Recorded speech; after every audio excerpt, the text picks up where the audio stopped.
another, oh wait, what? Hey y'all, and welcome back to my channel.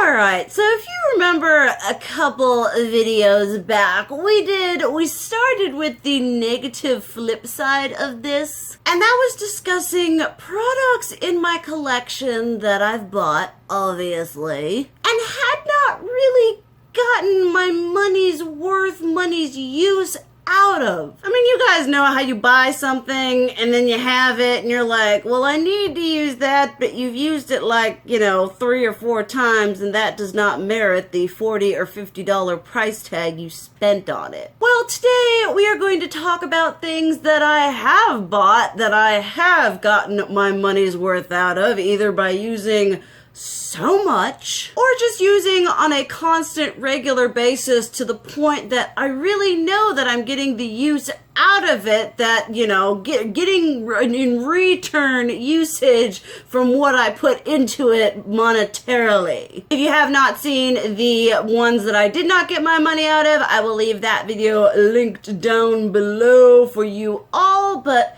let's just get into some good old positivity. Okay, so the first thing that comes to my mind when I think of something that I have really used, it is my Anastasia Beverly Hills Modern Renaissance. You guys will know that this is in my not so much project pan as it is in my use up more products in 2019. I will leave that video linked down below as well. And we've got a really good dip going in Venetian Red, pretty good going in Love Letter, and the 2 shimmers, Vermeer and Primavera. I mean, this is a palette that I reach for all the ding dang time, whether I'm doing red looks, whether I'm doing something a little bit more orangey or a bit more neutral. Basically, if I don't know how I want to do my makeup or what I'm planning on doing, I will reach for this palette because it has never done me wrong. And this is a product that if I were to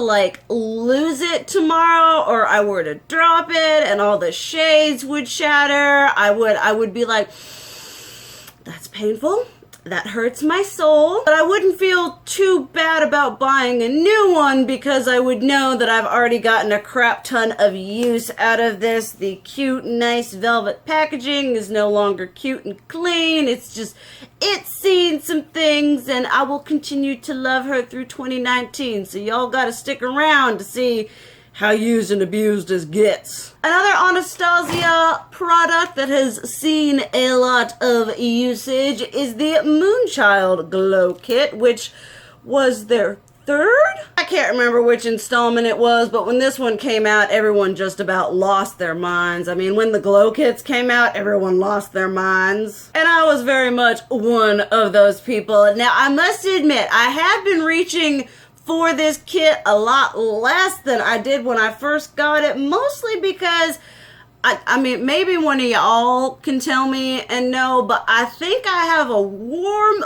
undertone, and so every time recently when I've been using more cool tone highlighters, I just haven't been loving how they look on me. That could just all be a bunch of bunk or whatever, but I have dug into Pink Heart, Blue Ice, Lucky Clover, Blue Moon, probably Purple Horseshoe and Star are 2 of the least used, but I went ham on this thing and just doing it all over up on my face, on my nose, on my cheekbones. I probably wasn't using this thing correctly, but I've just used this so much. I honestly probably should get a new one just because I've had it for quite some time. This came out quite a few years ago and they say it's good for 12 months. It's definitely been more than 12 months. Then the other palette that really stood out to me as one that I'm like, yes, I have gotten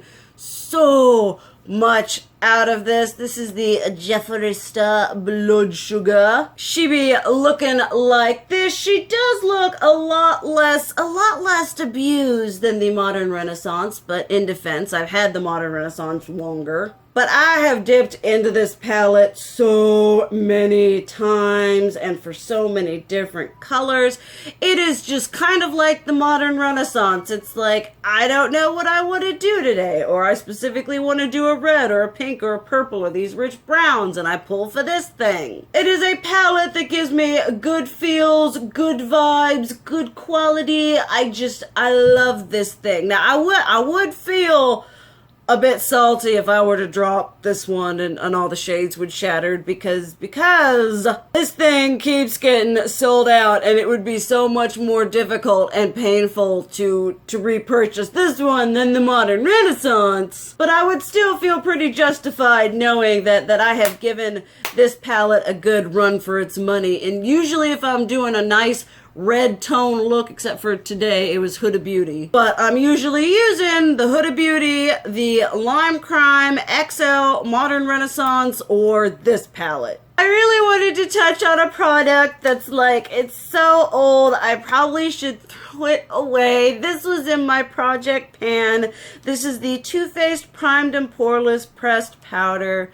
And can we just take a moment to appreciate the blissful, the beautiful amount of pan in that? I really just want to keep it just for the sake of like trying to completely use it up, but I have kind of transitioned more into loose setting powders than pressed ones, so I'm like, what do I do? But I really have gotten my money's worth out of this. I have used and abused this. This is, I mean, I want to retry it, but for a while there, this was my end-all be-all powder. But times change, we grow, we adapt, and we get new powders, like the Milk Makeup Blur Plus Set Matte Loose Setting Powder in Translucent. I love this powder. I love this powder so much. And the reason I say that I've like gotten my money out of this is because I literally had to tell myself, stop using it, put it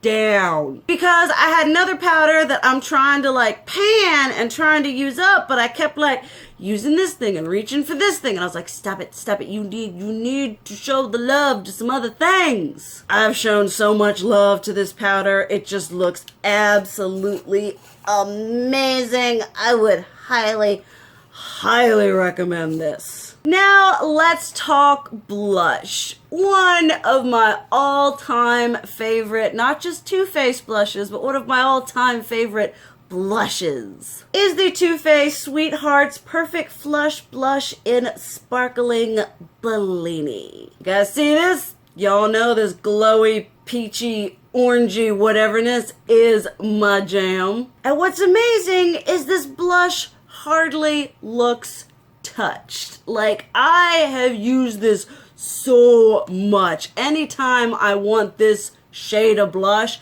this is what I use, to the point of kind of like with this, where I'm like, you gotta use something else. You got plenty other beautiful peachy orangey colors. You gotta use another blush. But I just keep using this one because I love it so much. It would hurt me so bad if I were to like lose this and then they were to discontinue these, which they honestly might. It would just be so painful because I love all of these, the whole color range, but this one is like one of my end-all be-all holy grail blushes. Then, speaking of holy grail blushes, a much newer addition to my collection, these are the Too Faced Fruit Cocktail Blush Duos. I cannot recommend these enough. These were from their Tutti Frutti collection, released last year. It was in 2018 that they released. It is now 2019. This one, cherry, but this one, apricot in the act. It's just, and then we have strawberry. The only one that really isn't my jam is the pomegranate one, simply because that one tends to be a little bit patchy and you gotta work a little bit more to get that one to work. But these, since getting them, I just like this blush. I just keep reaching for them. I mean, I really try so hard to like circulate my makeup and like, oh, I haven't used that in a while, or oh, I haven't used that. Bring that to the front of the drawer. But three of my main offenders in the blush department are these. I just like, oh, I need a peachy one, grab this. Oh, I need a pink. Oh, I need that burgundy red. I just grab for these so much. And I love them.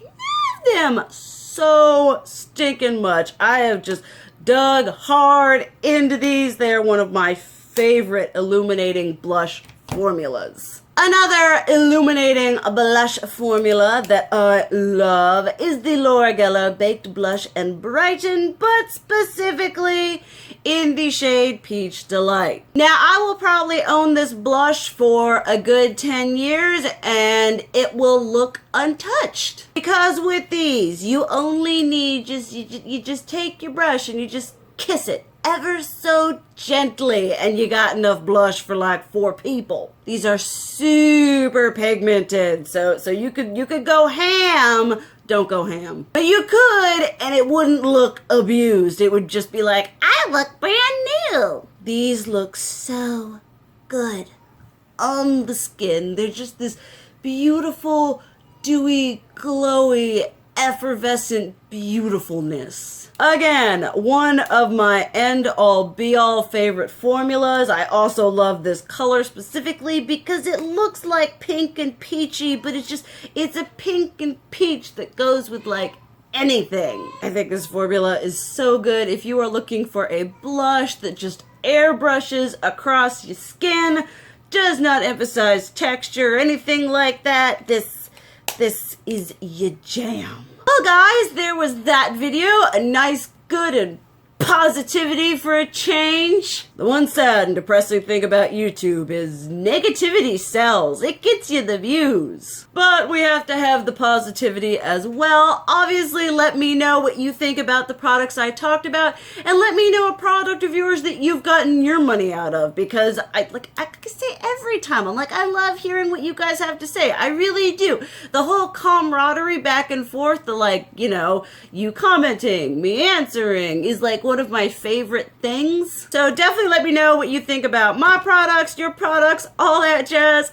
Thank you guys so much for watching. I love you, and as always, keep it real. Mwah!